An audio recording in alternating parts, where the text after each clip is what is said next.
live. Let's see how this works. The meeting is now streaming live on Facebook on my end. So let's see. Okay, we're live. Oh my God, that's so crazy. Okay, so let's kick it back into high gear real quick. Okay. Thanks for those of you who got through it with us when we were trying to do this on Facebook Live. You know, just like anything else that's going in life right now, we are just trying to find our way. And I've been using Facebook Live to do events for a very, very long time, 4 or 5 years now. And I guess they've changed it up, and you can't add other guests into your Facebook Live, which is so silly. So we are now coming live to you guys through Zoom, and I had to hack it a little bit. So you're going to see that I'm on there twice, but we'll figure it out for the next time to make it a little bit prettier. But before I introduce Andrea, I just want to share with you guys a little bit about this idea that I had this week. It started with a mug that I bought from Target called Strong. It says Strong as a Mother on the outside. I've done a lot of posts on it. And, you know, every time I drink it, I think to myself of all of the challenging things that I've been through and how what we're experiencing right now as a country, as a nation, as a world, it's just another one of those things. And every single time we go through a challenging life experience, it is designed for us, it is rigged for us, and it is really divinely created specifically for us so we can learn the lessons that we need to learn in life. Too often, I think we're taught as young children that challenges that are uncomfortable are the negative ones, and ones that make us feel great are the positive ones. And I disagree with that. That's my own personal philosophy, but I believe that it's the challenging experiences is the ones that make us feel the most comfortable, the ones that create the most pain that are our biggest gift. And I think the bigger the pain, probably the bigger the gift. And so with that, you know, I came up with this idea while we're all kind of stuck indoors to come up with either a podcast or some sort of Facebook Live where I can kind of inspire others who are going through this challenging time with us. And I was on the phone yesterday with Andrea Mastrobattista, who's joining us here live on Zoom. Hi, people. Yeah, we were talking, and I just said, you know, Andrea, this probably hasn't really been much of a change for you, because Andrea's been on medically mandated bed rest for 2.5 years.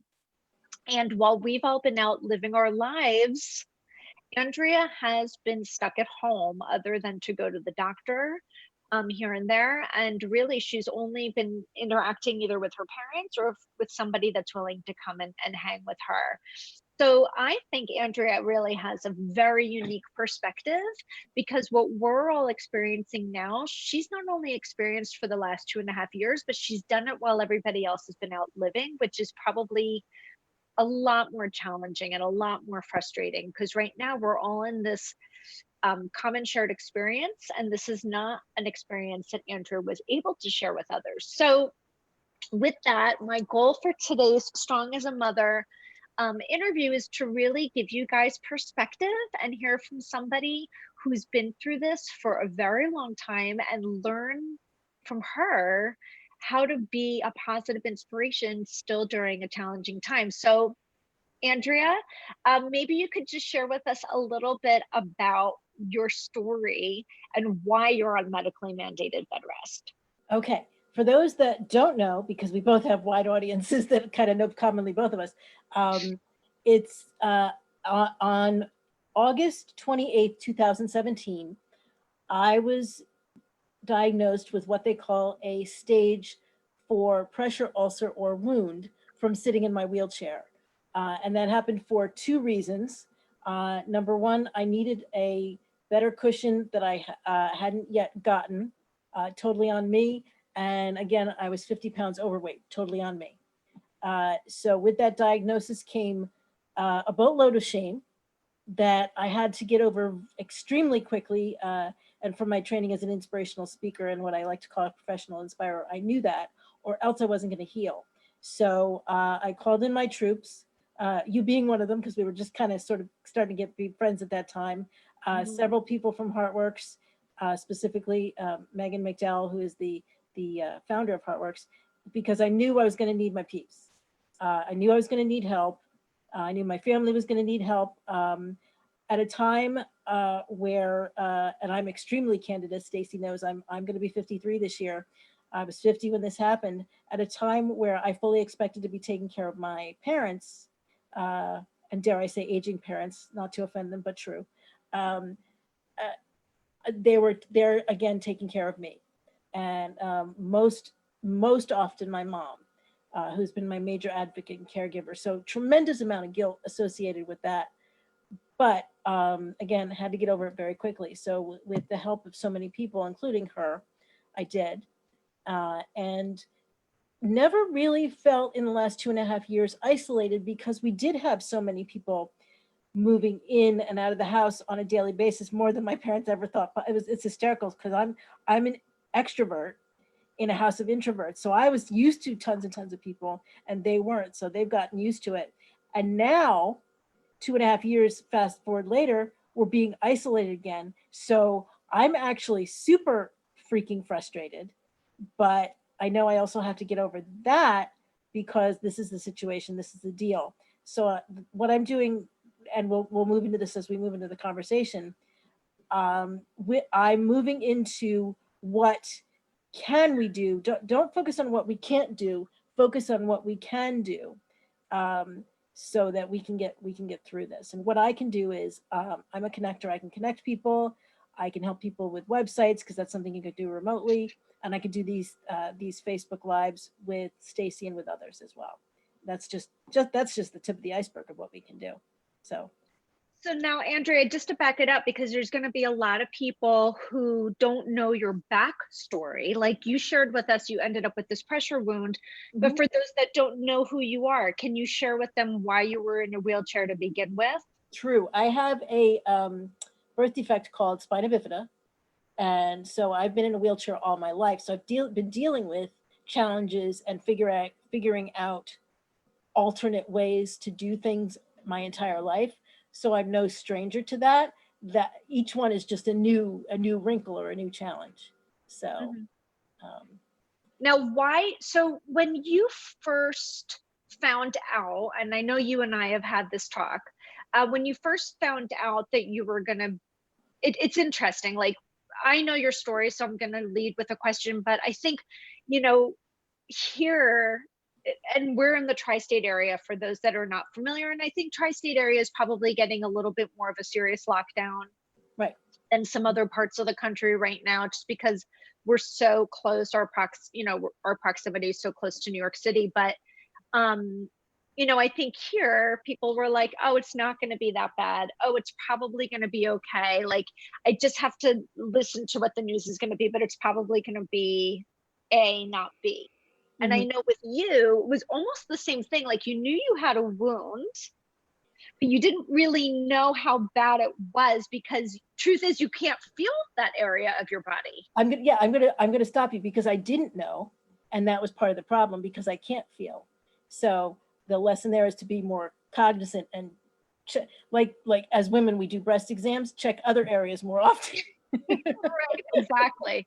So when you were kind of given the straight news, like we're kind of getting the straight news now, like expect to be on lockdown for quite some time. Right. When you were given the straight news about your condition and that it was going to require some time for you, because I know they didn't tell you it was going to be 2.5 years, right?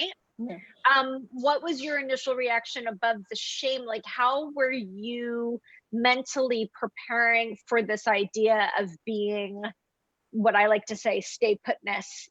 Like you were really required to stay put. And what I want to emphasize for people is we all have the luxury to get up and move around. Right? So like we're in the stay put mode, but I can get up and walk my dog. And as a family, we can go for a hike at night, or we can go into our basement and work out. When you were medically mandated to stay at home, you were medically mandated to stay in what kind of position? In bed?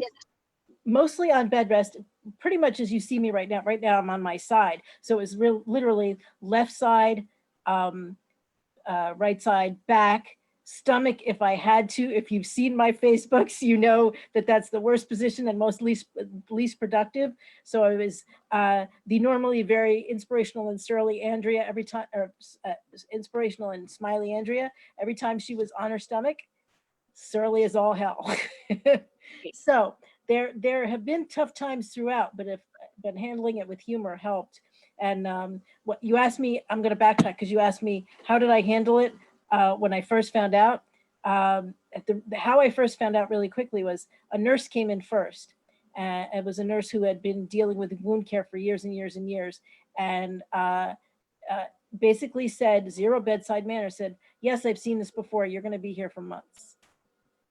So that's how I found out, and I immediately burst into tears with my mother and the nurse in the office, and the doctor came in and we got the diagnosis and da da da. And I came home, made a call to one family member, and then the second call I made was to Megan at Heartworks because I knew she would mobilize and help.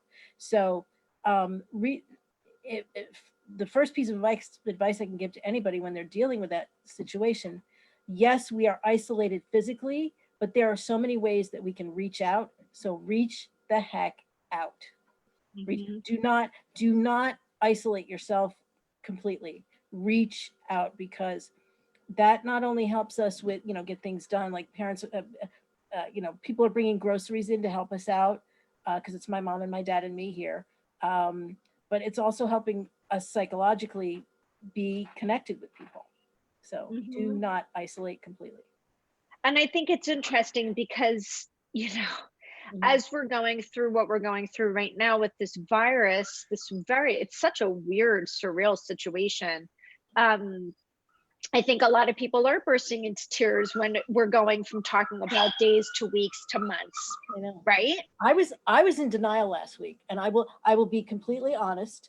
I was I was one of those people. I was going to say stupid. I'm not going to say stupid. I was one of those people that immediately went into denial. And on Friday, I said, I'm going to go out and get a haircut, and I'm going to go to the library to get some stuff for the weekend because we'll be sequestered for the weekend. And I did that, and immediately, a couple days later, I felt really stupid because I'm not necessarily in a risk group, even though I have somewhat of an open wound, but I can carry this to other people. So my denial was a bit of insanity. So, but thank God it only lasted for a couple hours.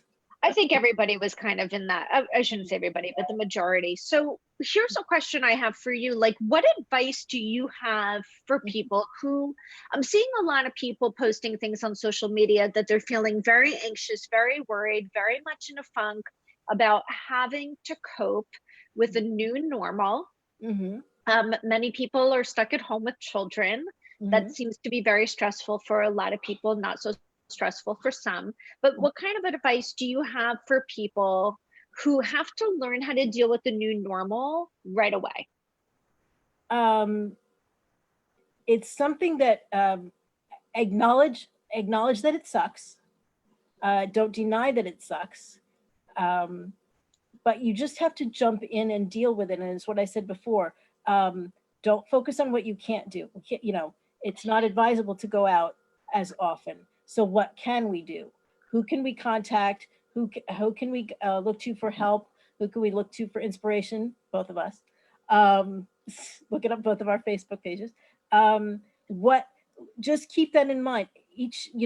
When you start feeling down, the first thing you can ask yourself is, what can I do? And what were some of the things that you chose to do? Because I feel like happy is a choice, right? Yep. And we always talk about, what happens to us is 10% the situation and 90% our attitude. So I think people would have a really hard time in your situation. I think God graced this specifically to you because you have such a mindful, amazing attitude that probably most people couldn't handle this. So how do what could these people do? What can they do? Same. People have said to me in the past 2.5 years, a number of people have said, you have, Andrea, you have every right to be pissed off about this, to want to crawl up in a hole and just hide from the world. And I'm a person with very high highs and very low lows. So I knew very well if I took the negative bent, that I could stay there. So I have to be very, very careful to and make myself go the positive route. And I don't want to make it sound easy. There are days that are harder than others. And there are definitely days where I didn't want, one of the things, as many people on Facebook know, and many of my friends know, one of the things that lifts me up is doing crocheting. And when I'm in a depressed mood, one of the times I crochet is very early in the morning. I tend to get up pretty early, like 5 or 6. And the first thing I do is reach for the crochet hook. There are days I didn't feel like doing that, and I had to force myself to do it because I knew very well within 10 to 20 minutes, I was going to feel okay and start feeling better and better and better throughout the day. So my primary advice to people is to pick something, whether it's 1 or 2 or 3 things that make you feel better, and whether, even if you're resisting the urge to do it, because it's going to make you feel better. Don't stay in that negative place, because it's interesting. I did a video this morning about how I showered and blew dry my hair and put some stuff on my face. And, it occurred to me I hadn't showered in like a few days and I didn't even realize it. And, I think sometimes on the weekend, like I just do take like a chill pill from like getting really dressed and like showering, whatever. But, every day is kind of blending into the next, which I'm sure that you've had to experience. And I made the decision today that, I got to get up every single day and do, because if you don't do, you're gonna feel like you're in a sick space, even though you're not in a sick space. And like, you're not sick, you're injured, right? And so like, we're not sick, we're just kind of isolated. Right. And so, like you said, like getting up and crocheting, I think I'm just going to make sure that every single day I get up, I shower, I take care of myself the way I always would. Right. So I have some normalcy to the day, right? Versus like kind of getting sucked in. I think people have been feeling that they've been kind of getting sucked into like this weird vortex of like nothingness. I had somebody say to me, I'm just on this weird hamster wheel where I just keep going in circles, but I don't know that anything's really getting done. Like people feel like a little zombie like. Right. It's what we talk about in my Being and Doing group, in the conversations that you and I have had. It's yes, we can get up and do, but also we need to practice mindfulness and whatever calms us. And like for me, it's, yes, I'm doing the crocheting, but that's also like a meditation for me. So I get into this state of being where I can breathe, and just, so you have to balance yes, we have to work, and we have to find ways, our new normal, to make, some people are needing to find alternate ways of making money because they're not out and about. But we have to take that time to do that self-care that you just spoke about. And sometimes that's just sitting and breathing. So, and just what I've been calling just being, as opposed to doing. And we were talking about this, for those people that don't know, Andrea has been running this really great group out of the library, which now I suppose we'll just have to go. We're doing Zoom meetings once a month. We'll be doing our Zoom meetings, and it's a group of ladies that kind of are like recovering doers. Yes. Who are learning how to be fears versus being a doer. And finding that balance of peace in the mind, because too many people, a lot, especially women, we're ultimate pleasers, right? And so we're learning that balance. One of the things that's in my head is, at the very beginning, when you were told you were going to be home, did you have a period of time where you just were in a funk and you were like, I'm not going to get up and shower and do the things I would normally do? There were, yes, I definitely had my days. I will say They were few and far between. I would say in the last 2.5 years, I've had 3 major crying jags, which I just let myself go, and it was kind of those things where um, different things triggered it, but it was all about, I did this to myself and it sucks and I'm home and I'm not who I used to be, and da da da. Um, some of it was triggered by the fact that uh, stupid vein, what I call stupid vein stuff.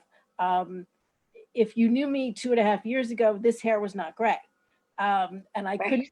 I was not able to sit for color processing at a salon. I literally had to watch my hair gray, which I knew full well at the age of 50 that it was 100% gray, but I had been covering it since 25. So little goofy crap like that would set me off of like, I did it to me, and I'm not, I was looking at a picture of myself, which actually is still about 5 feet from me of for me right now. I've been looking at that for the last 2.5 years saying, I'm not me anymore. Well, now everybody that's experiencing the new normal, this is the new me. I've kind of embraced the hair. So it's it's it's a it's been about embracing change, embracing what is, and instead of using it to tear myself down, using it to make myself stronger. And at the same time, to round back to answering your question, um, I had to let myself have those crying jags because you need that release. But there's a point for me, and everybody's different. There's a point for me where I recognize where it becomes counterproductive and I have to move on. So, Hmm. yeah. I want to end it out soon, but I think what we'll do is we'll probably do this again next Wednesday, because Okay. I think a lot of people are going to have a lot of questions that we Yeah, can kinda come back on and answer next week. But you know, I just had a question in my head. I should have written it down. Um, I do I that all can't the time. remember what it was, but oh, I almost have it. Hold on. I know what it was. So I think a lot of people right now, and I know you've gone through this a few times, where people are saying this shouldn't have happened. Hmm. As a government, as a country, we should have A, we should have B, we should have C. Hmm. And when I find myself in conversations with people that are sharing that sentiment, I'm getting very frustrated, Hmm. because my feeling is it already happened. Yeah. It's done. So let's focus on the things moving forward, and Hmm. let's focus on the things that are positive, because putting any energy towards this happened because Hmm. is not productive. And I've heard you say a few times, I was very angry with myself. I had a lot of shame because I created this. How did you get past that? There's a great expression about stop shooting all over yourself. Um, so, Literally. because it's like shoulda, coulda, woulda. Yeah, I should have lost the 50 pounds. I should have gotten the new cushion sooner. Um, I can't change the past, but I can change the future. So what I did in my now, um, and I'll bring it back to what we're experiencing now. What I did in my situation was I immediately got on a food plan and more of an exercise plan because I was exercising before. I just wasn't good with my food, um, and it sucks. I eat more vegetables now, but I'm to the point where I recognize the benefit. After don't get me wrong, the vegetables still suck for me. I hate them with every fiber of my being, um, but I'm recognizing the point where my body feels good now, and I feel good after I eat them. So maybe someday I'll get to the point where they taste good. In 2.5 years, it hasn't happened, people. I That's know. that's just my effing reality. But to liken it to it's okay. So to bring it to where we are now, this is our reality, and how I'm just I was just getting back to the point where I was getting out of the house a little bit, and now we're sequestered. So it sucks, but Yeah. you know what? In over time, this is not forever. This is not. We were talking yesterday. I've heard people say Coronageddon. I'm not going to say Coronageddon. I'm saying another term I heard, which doesn't make light of it, but brings some humor to it. We're on a Coronacation. Uh, We're, So you I'm know what? gonna use, We're readjusting. yes. I honestly, we've been a little skewed. You Mm, know, I know you don't have children. I know you have lots of nieces and nephews, so I'm sure you've seen this with them. mhm. But we certainly, as a family with two children, are seeing a positive shift. We were too Yes. far to the way end of a spectrum where there was no downtime, there was no um, family time, Mhm, or very little. mhm, There was more running around and mhm. less sitting still. Right. Now we're on an extreme opposite end of the spectrum. Mhm, And I do remember that this happened during Sandy as well. mhm, But of course, that was a much shorter term. That was a few weeks. I have a feeling this could be longer than that. mhm, But my hope is that when we come back to normal, we'll come back to the middle mhm. and maybe be more mindful of how far to the one end we had gotten to, Yeah. and try to bring it back, and always remember we don't need to be on either end of the extreme, but a middle ground is probably best for everybody's physical health, mental health, and emotional health. You are absolutely right, and I'm going to piggyback on that because I've seen two things. We are people are becoming more mindful, and people are using their ingenuity to keep, to keep our kids occupied, to keep our family members occupied, and anybody that we're in the house with, to keep ourselves occupied. I was on an awesome Zoom call meeting last night with my friends Jason and Jody Womack from Alabama, who are extremely forward thinkers and uh, have built their lives and their businesses around helping people think out of the box. And Jody, I think you're listening right now. So, you guys were awesome. So I intend to have more meetings like that, more of these Zoom meetings where we're helping people. And I'll give myself as an example of the people around me. I'm polyvocational. I'm an entrepreneur. I have two businesses, both of which um, the inspirational speaking I'm going to be doing online. The web design I can always do online and do remotely, which I've been doing for years. But people are freaking out right now financially. So they, in a time where, and you and I talked about this with your friend that does the same work, in a time where this is perfect for people to update their websites and their social media and really um, strengthen their online presence, they're pulling back. So I, I, I am working on getting ideas on how to help people realize that this is the great time to do this, and I'm working on making that um, an attractive idea and affordable for people. So ingenuity, mindfulness, and ingenuity are going to be key throughout this whole process. Completely agree.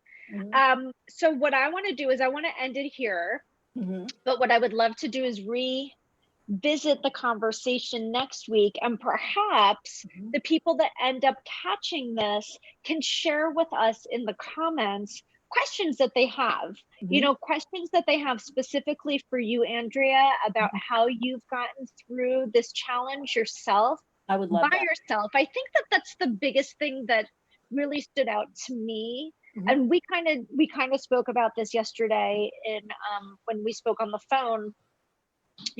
I'm watching, and my empathic heart is like aching for mhm, all of the small businesses just in our local area, but really all the small businesses worldwide that, when when you own a small business, it is a heart and soul thing. It is your child. It is everything. You put every ounce of everything into it. And, I had a business. I wouldn't call it a small business. I would call it a mid-sized business, mhm, from 1997 to 2012. And when Lehman Brothers crashed, it had a devastating effect to my business. And while the people that created the crash were getting financial bailouts from the government, mhm. my business took a dive and ultimately died.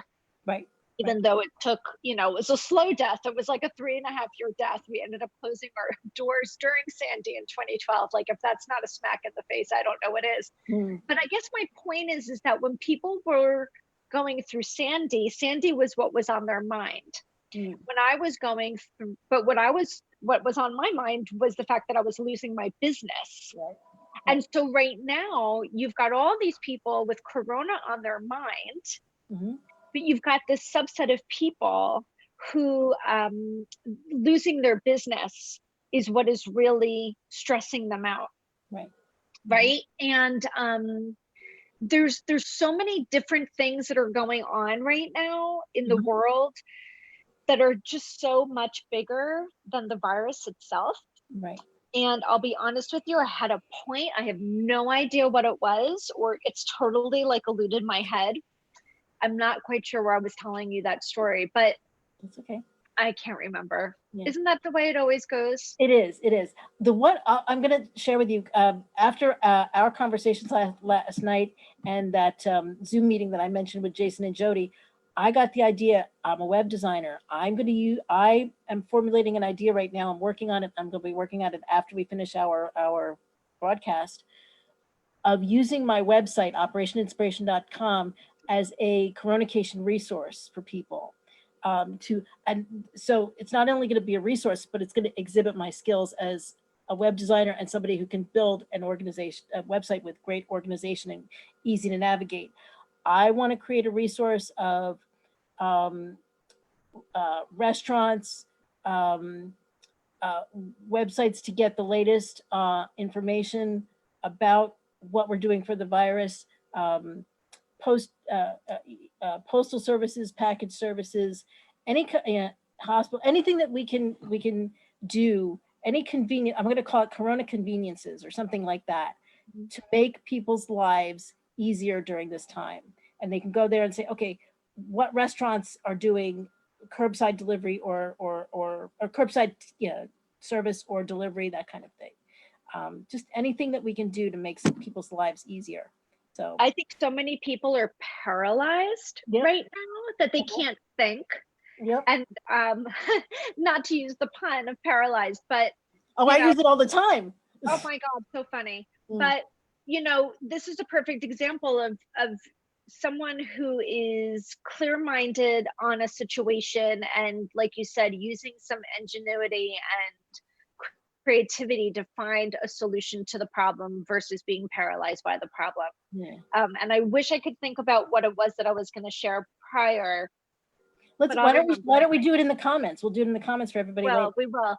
But what I'm going to ask is that people put into the comments questions that they have about your situation, questions about how to get past being paralyzed by the problem and get creative and feel like they're making solutions.